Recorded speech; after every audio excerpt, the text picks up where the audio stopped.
விசித்ரா.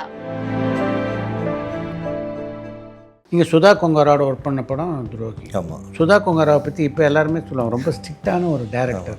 என்னோட ஃபோன் உங்களுக்கு காமிக்கிறேன் முடிச்சுட்டு சுதா டெரர் தான் ஸ்டோர் பண்ணுவேன். இன்னைக்கு கூட சொல்லுவாங்க ஆனால் தப்பான படம் நல்ல படம் தான், பட் சுதா ஒன்று எழுதியிருந்தாங்கல்ல சார், அது வரல. இல்லை, அது ஸ்க்ரீன் வரல ஸ்க்ரீனில். அது சில காரணங்கள்னால அவங்கனாலே அது கொண்டு வர முடியல.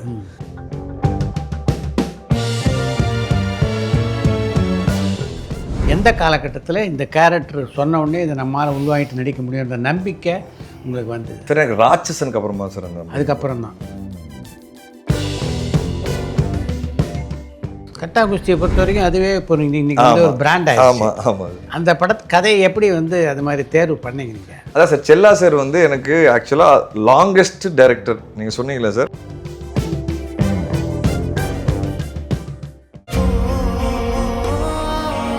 நீங்கள் பார்க்குற 20 செகண்ட் கிடையாது சார் என் வாழ்க்கை. அதுக்கு பின்னால் என்னோட 29 வருஷம் கஷ்டம் இருக்குது சார்.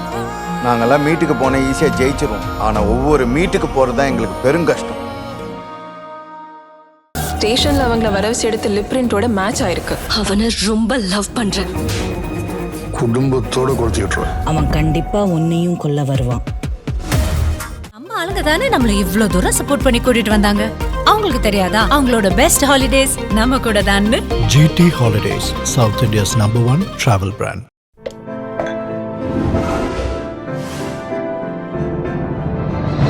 சாய் விசித்ரா.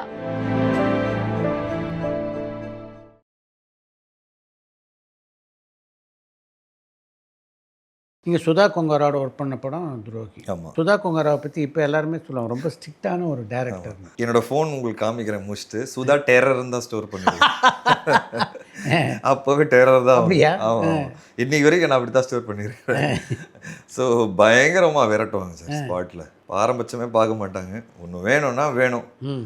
அண்ட் ஒரு கமாண்ட் இருந்தது, கிளாரிட்டி இருந்தது. பட் சில விஷயங்கள் அதை என்னால் கேமராமேன் சொல்ல முடியாது. சினிமாவில் உங்களுக்கே தெரியும் சார், நிறைய பாலிடிக்ஸ் இருக்குது. ஒரு படம் கரெக்டாக வரணும்னா அதுக்கு நிறைய பேர் ஒரே மாதிரி யோசிக்கணும். அந்த யோசனை லைட்டாக கூட மாறிச்சுன்னா அந்த படம் நினச்ச மாதிரி வராது. அந்த மொமெண்ட்டில் அந்த படத்தில் சில விஷயங்கள் நான் இப்போ புதுசு, எனக்கு இப்போ புரியல. எனக்கு என்னடா இது, ஓகே இது நல்லதுக்கு தான் இருக்கும் அப்படின்னு நான் நினச்சிக்கிட்டேன். என்னைக்கு அந்த மாதிரி ஒரு விஷயம் நடந்தால் நான் ஃபைட் பண்ணுவேன். பட் அன்றைக்கி எனக்கு தெரியாது, ஸோ நான் குவைட்டாக இருந்தேன். ஸோ அது வந்து சுதாக்கு நமக்கு எல்லாருக்குமே அந்த படம் ஒர்க் ஆகலை. படம் நிறைய பேருக்கு நல்லா இருந்ததுன்னு சொன்னாங்க. இன்னைக்கு கூட சொல்லுவாங்க ஆனால் தப்பான படம் நல்ல படம் தான், பட் சுதா ஒன்று எழுதியிருந்தாங்கல்ல சார், அது வரல.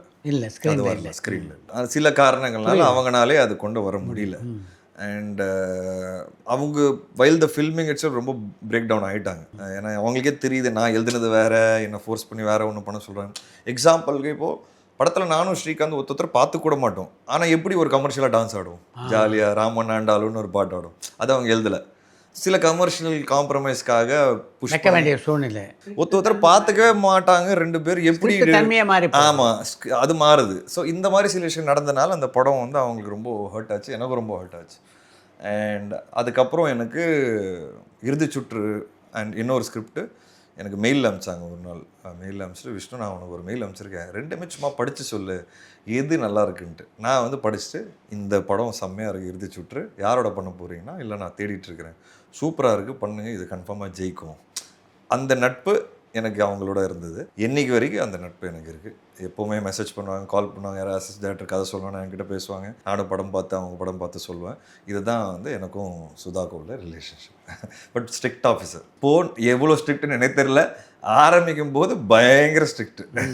எந்த காலகட்டத்தில் இந்த கேரக்டர் சொன்ன உடனே இதை நம்மளால் உள்வாங்கிட்டு நடிக்க முடியுன்ற நம்பிக்கை உங்களுக்கு வந்தது? சார் எனக்கு ராட்சசனுக்கு அப்புறமா சார் அந்த அதுக்கப்புறம் தான். ஓ சார், என்னன்னா சார், ஒரு ராட்சசனுக்கு அப்புறமா கூட நிறைய கேரக்டர்ஸ் பார்த்தீங்கன்னா சார், நான் படத்தில் ஒரு முக்கியமான கதாபாத்திரமாக இருப்பேன் தவிர்த்து நான் ஹீரோவாக இருக்க மாட்டேன் சார். ஹீரோ யாருன்னா சார், அந்த கதையை தான் ஷோல்டர்ஸில் எடுத்துகிட்டு போகிறவன் தான் சார் ஹீரோ என்னை பொறுத்த வரைக்கும். ஆனால் நான் எப்படி இருப்பேன்னா, என் ஷோல்டரில் கொஞ்சம், சூரி ஷோல்டரில் கொஞ்சம், ரோபோ சங்கர் ஷோல்டரில் கொஞ்சம், இப்படி தான் சார் நான் கொண்டு போவேன். வேலை வந்துட்டால் வெள்ளைக்காரன் எடுத்துக்கோங்க. ஸோ அதில் எல்லாருமே ஹீரோ தான். ஆமாம், முண்டாஸ் பட்டி எடுத்துக்கிட்டிங்கன்னா முனிஷ்காந்தும் ஹீரோ தான். அப்படி தான் சார் நான் சூஸ் பண்ணேன். ஏன்னா சார் நான் சொன்ன மாதிரி எனக்கு ஆக்டிங் லேர்னிங் கிடையாது, ஆக்டிங்கில் இன்ட்ரெஸ்ட்டும் கிடையாது முன்னாடி. ஸோ எங்கேயுமே போய் கற்றுக்கல. ஸோ அந்த ஸ்கூலே இல்லை எனக்கு. என்னோட லேர்னிங் வந்து ஃபில்ம் பை ஃபில்ம் தான் சார். அப்போது இந்த 2வது 3வது படம் மிஸ் ஆச்சு இல்லை சார், எனக்கு ஒரு பயம் வந்துருச்சு. இன்னும் ஒரு படம் அவ்வளோதான் நீ காலின்ட்டு. அப்போ தான் யோசித்தேன் என்ன பண்ணணும், நல்ல கதைகள் பண்ணணும். இப்போதைக்கு வேறு எல்லாத்தையும் விட்டுரு, எக்ஸ்பெரிமெண்ட் பண்ணாது, நல்ல கதைகள் பண்ணு. அதுக்கப்புறம் பண்ண படங்கள் தான் குள்ளநெறி கூட்டம், முண்டாஸ்பட்டி, நீர்பறவை, ஜீவா. ஸோ எல்லாத்துலேயும் பார்த்தீங்கன்னா சார் நிறைய கேரக்டர்ஸ் இருப்பாங்க. ஸோ எனக்கு வந்து ராட்சசன் தான் நான் என்ன நினைக்கிறேன்னா, நான் ஃபஸ்ட் டைமாக ஒரு கதையை வந்து டோட்டலாக ஷோல்டர் பண்ணி கொண்டு போயிருக்கேன் சார். ஆமாம். ஏன்னா என்னோட இன்வெஸ்டிகேஷன் ராங் ஆச்சுன்னா அந்த படமே ராங் ஆகிடும். நான் வந்து அந்த இமோஷன்ஸை தப்பாக கன்வே பண்ணிட்டேன்னா, இப்போ நான் ஒரு போலீஸ் ஆஃபீஸர் மாதிரி நடிச்சிட்டேன்னு வச்சுக்கோங்க சார், அதில் என்னால் இது பண்ண முடியும் அந்த கெத்தோட நடிச்சிட்டேன்னா அந்த படம் ராங் ஆகிடும். எனக்கு ஒரு சின்ன டவுட் இருந்துகிட்டே இருக்கணும், என்னால் இது பண்ண முடியுமா முடியாதா. ஏன்னா நான் படத்துலேயே ஒரு writer director டேர்ன்டு police officer. Accidentally so அது வந்து என் லைஃபோட தான் நான் கனெக்ட் பண்ணேன். ஆக்சிடென்டல் கிரிக்கெட்டர் டேர்ன்ட் ஆக்டர் மாதிரி அவன் வந்து என்ன அதில் கற்றுக்கிட்டானோ அதை வச்சு தான் சால்வ் பண்ணுறான். அப்போ அவன் போலீஸ் பாடி லாங்குவேஜ் கிடையாது. ஸோ இது வந்து நல்ல ஸ்க்ரீனில் வரும்போது எனக்கு நம்பிக்கை வந்தது சார், என்னால் ஒரு ஹீரோவாக பண்ண முடியும். அதுக்கப்புறம் எஃப்ஐஆர் பார்த்தீங்கன்னா அது ஒரு ஆமாம். அதுக்கப்புறம் திருப்பி நான் கட்டா குஸ்தி பண்ணேன், அது வந்து ஹீரோயின் ஃபிலிம் தான். ஆனால் அதில் எனக்கு ஒரு பெரிய சேலஞ்ச், நான் வந்து ஒரு ஷாவனிஸ்ட்டு, மேல் ஷாவனிஸ்ட்டு, கிட்டத்தட்ட வில்லன். பொண்ணு என்ன பண்ணுறாலோ அவளுக்கு வந்து நான் அகேன்ஸ்டாக ஒரு ஆம்பளை இப்படி தான் பொண்டாட்டியை வச்சுக்கணும்னு நினைக்கிற ஒரு ஹீரோ. அப்படி இருக்கும்போது அந்த ஹீரோ பிடிக்கணும் வேறு. ஸோ நீங்கள் வில்லத்தனமாகவும் பண்ணிடக்கூடாது, ஒரு சின்ன இன்னோசென்ஸும் மெயின்டைன் பண்ணணும்.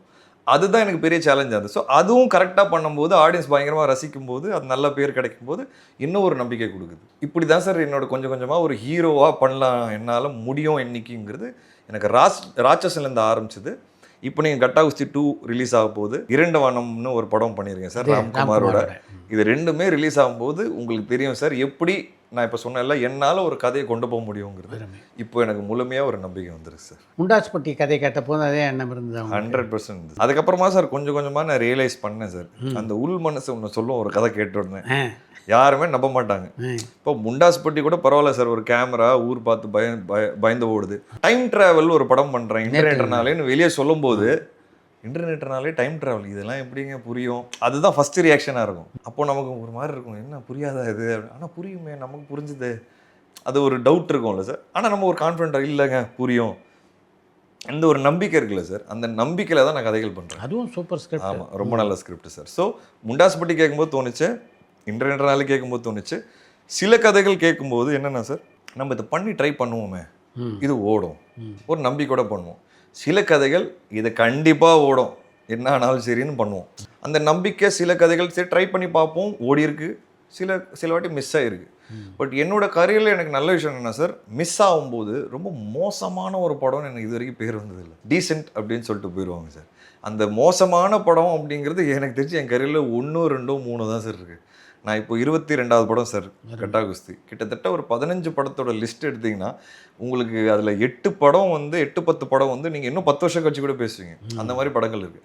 அதுதான் சார் என்னோட சந்தோஷம். ஸோ எனக்கு கதை கேட்கும்போது அது ஒரு உள்ளுக்குள்ளே ஒரு இன்ஸ்டிங் சார், இது கண்டிப்பாக மிஸ் ஆகாது. இப்போ கட்டா குஸ்தி 2 கேட்கும்போது பார்ட் 2 ரிஸ்க் இருக்குது, பார்ட் 1 ஈக்குவலாக இல்லைனா மக்கள் உடனே டிசப்பாயிண்ட் ஆயிடுவாங்க. ஆனால் அந்த கதை அந்த லைன் அதெல்லாம் கேட்கும்போது இது மிஸ்ஸே ஆகாதுன்னு ஒரு நம்பிக்கை இருந்தது. இன்றைக்கி ட்ரேட் சர்க்கிளில் நிறைய டிஸ்ட்ரிபியூட்டர்ஸ் படம் பார்த்துட்டாங்க, பிஸ்னஸ் சர்க்கிளில் படம் பார்த்துட்டாங்க, சேட்டலைட் டிஜிட்டல் எல்லாமே க்ளோஸ் ஆகிடுச்சு, தியேட்டருக்குள்ள நல்ல வேல்யூ கிடச்சிருக்கு, ட்ரெய்லரே ரொம்ப இம்ப்ரெசிவ். ஆமாம், அப்போது அந்த நம்பிக்கை வந்து நமக்கு என்ன ஃபஸ்ட்டு டே இருந்ததோ அது இன்றைக்கி ஃபுல்ஃபில் ஆகிடும். இதுக்கப்புறம் மக்கள் பார்த்துட்டு கை கொடுத்துட்டாங்கன்னா சந்தோஷம் தான் சார். செல்லா சார் வந்து எனக்கு ஆக்சுவலாக லாங்கஸ்ட் டைரக்டர். எனக்கு வந்து வேலனை வந்துட்டா வெள்ளைக்காரனோட ரைட்டர் தான் செல்லா சார், அண்ட் அதோட கோ டைரக்டர். அங்கேருந்து 2 பேர் பழக்கம் வருது. ஸ்பாட்லேயே எனக்கு அவர் தான் சொல்லி கொடுப்பாரு என்ன பண்ணணும் இந்த சீனில் எல்லாமே. கோ டைரக்டர் சில கோ டைரக்டர்ஸ் ஃபுல்லாக அவங்க டேக் ஓவர் பண்ணி சொல்லி கொடுத்துட்டு அப்புறமா டைரக்டர் வந்து சொல்லி கொடுப்பாங்க. ஸோ நம்ம இப்போ கேரவான் வந்துட்டு இந்த சீன் பண்ண போகிறோம். ஸோ அதை தான் செல்லா எனக்கு அங்கே. ஸோ பயங்கர ஒரு நட்பு ஸ்டார்ட் ஆச்சு. ஸோ அங்கேருந்து வந்து செல்லா சாரோட அந்த ஒரு ஃப்ரெண்ட்ஷிப் ஸ்டார்ட் ஆகும்போது நான் அவர்கிட்ட சொல்கிறேன், சார் நம்ம ஒரு படம் பண்ணலாம் சேர்ந்து. நான் தான் சொல்கிறேன் அவர்கிட்ட, ரெடி பண்ணி சொல்லுங்கன்னும் போது அவர் வந்து அந்த படம் முடிச்சுட்டு ஹிட் ஆச்சு, வேலை வெள்ளக்கார ஹிட் ஆச்சு. அப்புறமா ரெடி பண்ண கதை தான் சில்க்வார்பட்டி சிங்கம். நல்லா பிடிச்சது. சுசீந்திரன் சார் தான் ப்ரொடியூஸ் பண்ணுறதா இருந்தது இனிஷியலாக, சில காரணங்களாக அது நடக்கலை. அப்போ நான் டேக் ஓவர் பண்ணி அது பண்ணும்போது ஒரு நல்ல ஃப்ரெண்ட்ஷிப் எங்களுக்குள்ளே ஸ்டார்ட் ஆச்சு. அண்ட் காமெடி வந்து எனக்கு ரொம்ப கஷ்டம் சார், நான் இமோஷன்ஸ் நல்லா பண்ணிவிடுவேன். ஸோ காமெடி தான் நான் ரொம்ப கஷ்டப்படுவேன்னு அவருக்கும் தெரியும். அது ஓரளவுக்கு தான் காமெடி வரும் எனக்கு. பட் அவர் வந்து என்ன கொஞ்சம் கொஞ்சமாக அந்த படத்துலேயே கொஞ்சம் கொஞ்சமாக டியூன் பண்ணார், கொஞ்சம் பாடி லாங்குவேஜ் உடைச்சார். என்ன சர்ப்ரைசிங்கான விஷயம்னா சார், அந்த படம் பண்ணும்போது தான் நான் ராட்சசனம் பண்ணிட்டு இருக்கேன். ரெண்டுத்துலேயும் போலீஸு, அதில் இப்படி ஒரு போலீஸு, இதில் ஃபுல் ஹியூமர் கலந்த ஒரு போலீஸ், ரெண்டுமே பேரலாக போயிட்டு இருக்கு ஷூட்டு. ஸோ அது அப்படியே வேற, இது இப்படியே வேற. அது ஓரளவுக்கு என்ன பேசி அந்த பாடி லாங்குவேஜ் கொண்டு வந்தார். அந்த படம் வந்து 7 படத்தோட ரிலீஸ் ஆச்சு சார். நிறைய பேர் அதுக்கு முன்னாடி படம் பார்த்து இது கண்டிப்பாக நல்ல ஒரு மினிமம் பிஸ்னஸ் தேட்டரில் பண்ணோம், நான் தேட்டருக்கு ஒரு பிஸ்னஸ் பண்ணலாம் சொன்னாங்க. அதுக்கப்புறம் 7 படத்தோட வந்ததுனால அது கிடைக்க வேண்டிய இடம் கிடைக்கலன்னா தேட்டரே கிடைக்கல சார். அப்போது அந்த படம் ஷூட்டிங் டைமில் எனக்கு தெரிஞ்சு செல்லா என்கிட்ட சும்மா இந்த மாதிரி ஒரு லைன் இருக்குது, கட்டா குஸ்தி, தங்கல் வந்தது. அப்போது தங்கல் பார்த்துட்டு சார் என்கிட்ட ஒரு குஸ்தி கதை இருக்குன்னு சொன்னார். அப்படியே கேரவேனில் 1 லைன் சொன்னார், சூப்பராக இருக்குது, இது 2வது படமாக பண்ணிடலான்னு. இன்னும் எனக்கு தெரிஞ்சு சில்கார்பட்டி சிங்கமே ஆரம்பிக்கலையா இல்லை என்னன்னு தெரியல, எனக்கு ஆரம்பிக்க போருமா அந்த ஒரு ஸ்டேஜ் தான் நினைக்கிறேன் சார். ஃபர்ஸ்ட் படமே ஆரம்பிக்கல. அப்போ நான் சொல்கிறேன் இல்லை இது 2வது படமாக பண்ணிடலாம். அப்படி தான் சார் கட்டா குஸ்தி ஸ்டார்ட் ஆச்சு. ஸோ ஃபஸ்ட்டு படம் வந்து தேட்டரில் பெருசாக ஓடலனாலும் செல்லா கவலையே படாதீங்க, நம்ம 7 படத்தோட வந்திருக்கோம். 7 படத்தோட வந்தோம், நமக்கு இந்த கலெக்ஷன் வந்திருக்குன்னா நம்ம படம் நல்ல படம் தான். அதுக்கப்புறம் அது வந்து டிவிலலாம் வரும்போது பிஎன்சிக்காக எடுத்த படம், அது டிவியில் வரும்போது நல்லா எல்லாரும் என்ஜாய் பண்ணி நிறைய மெசேஜஸ் வந்தது. So don't worry, success failure collection ரீதியாக சம்டைம்ஸ் இல்லை, அது வந்து நிறைய காரணங்கள் இருக்கும். நீங்கள் ஒரு நல்ல டைரக்டர், நீங்கள் ஒரு நல்ல கதை சொல்லியிருக்கீங்க, அடுத்து நம்ம பண்ணோம். அதுக்கப்புறம் ஒரு 5-6 ப்ரொடியூசர் மாறிச்சு சார், தேடி போனோம் கட்டா குஸ்தி. அதனால தான் சார் நான் இப்போ எனக்கு ஃபுல் ஃப்ளெஜ் ப்ரொடியூசர் ஆகிற காரணம் என்னென்னா சார், நான் நிறைய வாட்டி இந்த மாதிரி கதைகள் கொண்டு போகும்போது எல்லாமே ரிஜெக்ட் பண்ணுவாங்க. ஸோ அது என்ன ஆயிடுச்சுன்னா சார், ஒரு ஸ்டேஜுக்கு அப்புறமா அது நடக்கும்போது ஃபைனலாக அது சக்ஸஸ் ஆகிருக்கு. சரி இது என்னடா, இதுலேயே எனக்கு 1 வருஷம் போயிடும். ஒரு ப்ரொடியூசருக்கு அப்பாயின்மெண்ட் வாங்கி கதை சொல்லி அவங்க எஸ்ஸா நோன்னு சொல்லி திருப்பி வேறு ப்ரொடியூசர்கிட்ட போய் கதை சொல்லி இதுக்கே ஒரு டைம் ஆகிடுது சார். அதனால் ரொம்ப லேட்டாக வரும் சார் என் படங்கள், 1 வருஷம் 1.5 வருஷம் ஆகிடும். அதனால் என்ன யோசிச்சேன்னா சரி இதே நடந்துட்டு இருக்கு, என்ன பண்ணலான்னு சொல்லும்போது தான் வேலன் வந்துட்டா வெள்ளைக்காரன் 4 ப்ரொடியூசர் மாறிச்சு. அதுதான் நான் ஃபஸ்ட்டு டேக் ஓவர் பண்ணுற படம். ஸோ அந்த மாதிரி நான் கம்பெனி ஆரம்பிச்சதே யாராவது இந்த படங்கள் பண்ணல, எனக்கு பிடிச்ச படம் பண்ணலன்னா அதை நான் பண்ணிடணுங்கிறதுக்காக தான் ஆரம்பித்தேன். அது கொஞ்சம் கொஞ்சமாக ஃபுல் ஃப்ளெஜ் ப்ரொடியூசரே ஆகிட்டேன் சார் இன்னைக்கு.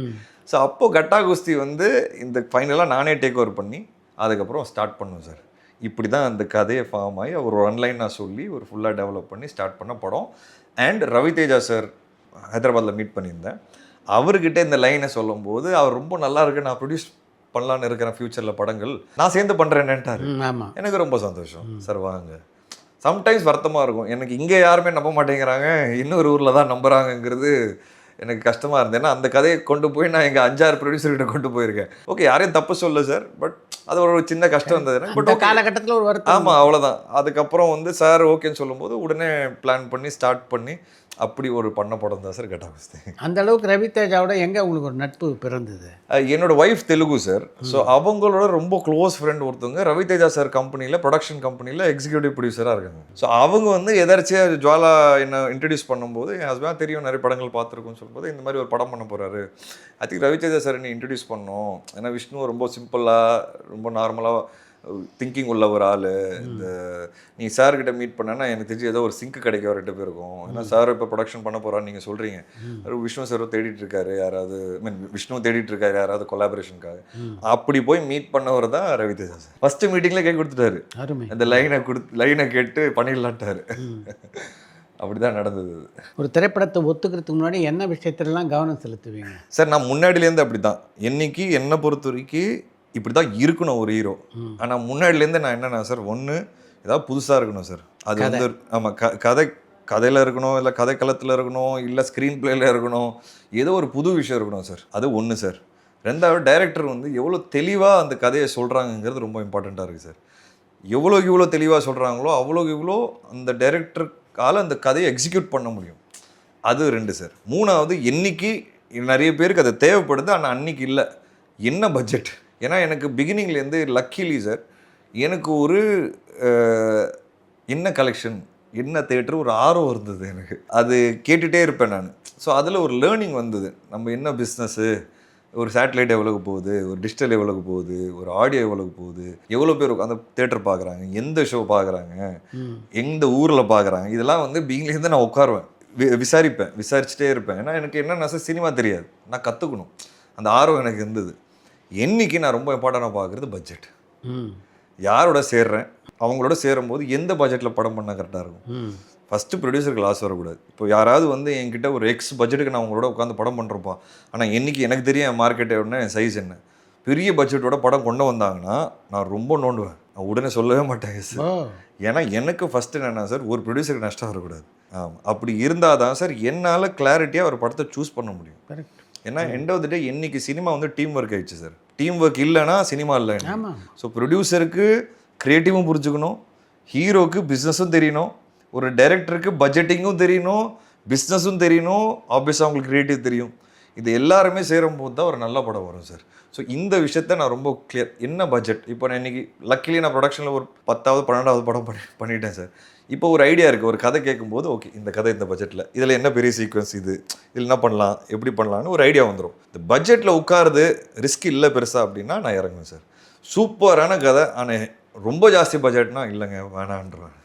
இதுதான் சார் இதெல்லாம் நான் பார்ப்பேன் சார் ஒரு கதைக்குள்ளே. ஒரு தயாரிப்பாளராக எப்படி இருக்கும் உங்கள் அனுபவம்? உண்மையாகவே பிரச்சனை தான் சார் இருக்குது. என்னைக்கு இல்லை சார், நான் எப்போவுமே இதை நிறைய இன்டர்வியூஸ்லையும் சொல்லியிருக்கேன். ப்ரொடியூசராக இருக்கிறதுல ஒரு கஷ்டமான விஷயம் சார்.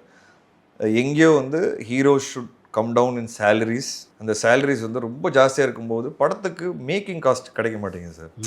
ஸோ அது நடக்கணும், ஆனால் அதுக்கு உண்டான சிஸ்டம் இங்கே இருக்கான்னு கேட்டிங்கன்னா இல்லை. இப்போது என்ன கேட்டிங்கன்னா இன்றைக்கி தான் எல்லோரும் ப்ராஃபிட் ஷேரிங் பற்றி பேசுகிறாங்க. நீங்கள் ஒன்றும் இல்லை சார், நான் பேசுகிறத தாண்டி நான் ஒர்க் பண்ண ப்ரொடியூசர்கிட்ட கொஞ்சம் பேசி பாருங்கள் என்னை பற்றி. அவங்க சொல்லுவாங்க எப்படி நான் வந்து குறைச்சிருக்கிறேன், பட்ஜெட் ஏறும்போது காசு குறைச்சிருக்கிறேன், இப்போ கூட குறைச்சிருக்கிறேன், எக்ஸ்ட்ரா டேஸ் கொடுத்துருக்குறேன், எக்ஸ்ட்ரா கால் ஷீட்ஸ் கொடுத்துருக்குறேன், சில ப்ரொடியூசரோட ப்ராஃபிட் ஷேரிங் தான் போகிறேன். எப்போவுமே முன்னாடியும் அந்த எண்ணம் இருந்தது, இன்றைக்கும் அதே எண்ணம் தான் இருக்குது. ஆனால் மாற வேண்டியது என்னன்னு கேட்டிங்கன்னா டிரான்ஸ்பரன்சி. அதுதான் மாறணும். அது மாறிடுச்சுன்னா நிறைய ஹீரோஸ் வந்துருவாங்க. டிரான்ஸ்பரன்சி இல்லைன்னு நான் நினைக்கிறேன் சார். சரி, இப்போது ஒரு ப்ரொடியூசர் ஒரு இடத்துல ஃபண்ட் ரைஸ் பண்ணுறாங்கன்னா அது என்ன பர்சன்டேஜ்க்கு ரைஸ் பண்ணுறாங்க, எங்கே கையெழுத்து போட்டிருக்காங்க, என்ன நடக்குது, அந்த ஃபண்ட் நம்ம படத்துக்கு தான் வருதா இல்லை அந்த ஃபண்டு இன்னொரு படத்துக்கு டைம் பீங்க்கு ரொட்டேஷன் ஆகுதா, இதெல்லாம் கிளாரிட்டி கொடுக்கணும்ல சார். இது என்ன ஆகிடுதுன்னா அப்போது ஈகோ பிரச்சனையாகுது. நீங்கள் எப்படி எங்களை கேள்வி கேட்கலாம், ஆனால் I am a profit sharing பார்ட்னர்னா அப்போ என்ன பட்ஜெட்டில் படம் நடக்குது, எவ்வளோ செலவாகுது அது தெரியணும்ல சார். இப்போ தியேட்டரிக்கல் கலெக்ஷன் எவ்வளோ வருது, அப்போ என்ன ஆகிடுதுன்னா சார் நான் இவ்வளோ வருஷமாக இருக்கிறேன் ப்ரொடக்ஷனில், நீங்கள் என்ன நோண்டுவீங்களாங்கிற மாதிரி ஆகிடுது. அப்போ ப்ராஃபிட் ஷேரிங்கிறது ஒரு கஷ்டமான சுச்சுவேஷன் ஆகிடுது சார். இல்லை எல்லாரும் இதுக்கு ரெடி அப்படின்னா எனக்கு தெரிஞ்சு எல்லா ஹீரோ ரெடி ஆகிடுவாங்க. ஆனால் இது நடக்கிறது கஷ்டம். தியேட்டரிக்கல் டிரான்ஸ்பரன்சி வரணும், எல்லா டிக்கெட்டிங் ஆன்லைன் டிக்கெட்டிங்காக மாறணும். ஸோ எல்லா இடத்துல ஒரு டிரான்ஸ்பரன்சி வந்தால் தான் சார் இந்த என்னை பொறுத்த வரைக்கும் எனக்கு இருக்கிற ப்ரொடியூசர்ஸோட சுச்சுவேஷன் பெட்டர் ஆகும் சார். அண்ட் அதை தாண்டி ஸ்டில் ஐ ஃபீல் தட் நம்ம எல்லாரும் அவங்க சைடில் கொஞ்சம் குறைக்கணும். எல்லாரும் குறைக்கணும், நாட் ஜஸ்ட் ஹீரோஸ், எல்லாருமே கொஞ்சம் கொஞ்சமாக குறைச்சோன்னா ஏன்னா டோட்டலாக மார்க்கெட்டே ஸ்கேல் டவுன். Yes sir. இப்போ டைரக்டரோட வேலை என்ன சார், அந்த படத்தை சொன்ன மாதிரி எடுத்து கொடுக்குறது அதானே சார் ஒர்க்கு. அது ஏன் சார் எடுத்துட்டு ஹிட் ஆனதுக்கப்புறமா உங்களுக்காக நான் ஒரு ஹிட்டு கொடுத்துருக்கேன் சார்ன்னு வருது.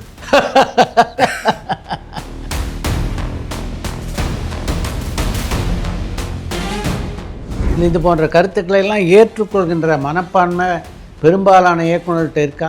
ஓப்பனாக சொல்கிறேன் சார், நான்